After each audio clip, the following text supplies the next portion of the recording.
Aviation জগতের এক বড় দুঃসংবাদ। দীর্ঘ ৩৪ বছরের আকাশপথের যাত্রা থামিয়ে দিল আমেরিকার জনপ্রিয় বাজেট এয়ারলাইন স্পিরিট এয়ারলাইন্স। কোনো পূর্ব ঘোষণা ছাড়াই হঠাৎ করে তাদের সমস্ত অপারেশন বন্ধ করার ঘোষণা দিয়েছে কর্তৃপক্ষ। কেন এই সিদ্ধান্ত?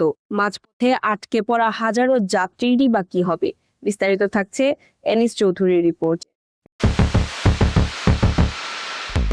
আকাশপথে সাশ্রয়ী ভ্রমণের সংজ্ঞাই বদলে দিয়েছিল যে প্রতিষ্ঠানটি, সেই স্পিরিট এয়ারলাইন্স এখন ইতিহাসের পাতায়। দীর্ঘ ৩৪ বছরের বর্ণাঢ্য যাত্রার পর হঠাৎ করে নিভে গেল তাদের হলুদ ডানা। গত শনিবার এক আকস্মিক ঘোষণায় কর্তৃপক্ষ জানিয়েছে তারা তাদের সমস্ত অপারেশন বা ব্যবসায়িক কার্যক্রম চিরতরে বন্ধ করে দিচ্ছে। মুহূর্তের মধ্যেই এই খবর বিশ্বজুড়ে এভিয়েশন সেক্টরে চাঞ্চল্যের সৃষ্টি করে।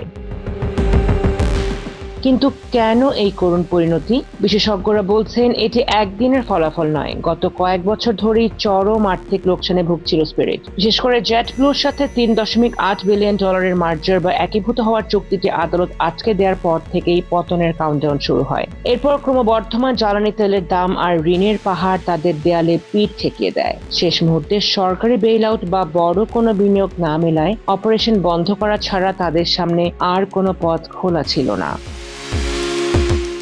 অপারেশন বন্ধের খবরটি এমন সময় এলো যখন হাজারো যাত্রী তাদের গন্তব্যে পৌঁছানোর অপেক্ষায়। এয়ারপোর্ট ডিসপ্লে বোর্ডে একের পর এক ফ্লাইটের পাশে ক্যান্সেলড লেখা দেখে কান্নায় ভেঙে পড়েন অনেক পর্যটক। ৩৪ বছরের আস্থার এই জায়গাটি এভাবে ভেঙে পড়বে তা কল্পনাও করতে পারেননি নিয়মিত যাত্রীরা। তবে পরিস্থিতি সামাল দিতে নড়েচড়ে বসেছে ইউএস ডিপার্টমেন্ট অফ ট্রান্সপোর্টেশন। তারা আশ্বাস দিয়েছে ক্ষতিগ্রস্ত যাত্রীদের টিকিটের টাকা পর্যায়ক্রমে ফেরত দেওয়া হবে।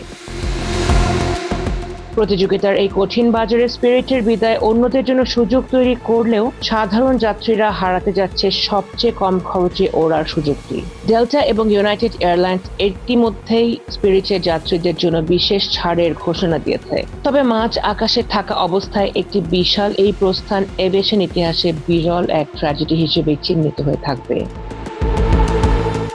হলুদ রঙের সেই পরিচিত বিমানগুলো আর হয়তো রানওয়ে কাঁপিয়ে উড়াল দেবে না। ৩৪ বছরের স্মৃতি নিয়ে স্পিরিট এয়ারলাইন্স এখন কেবলই এক স্মৃতির নাম।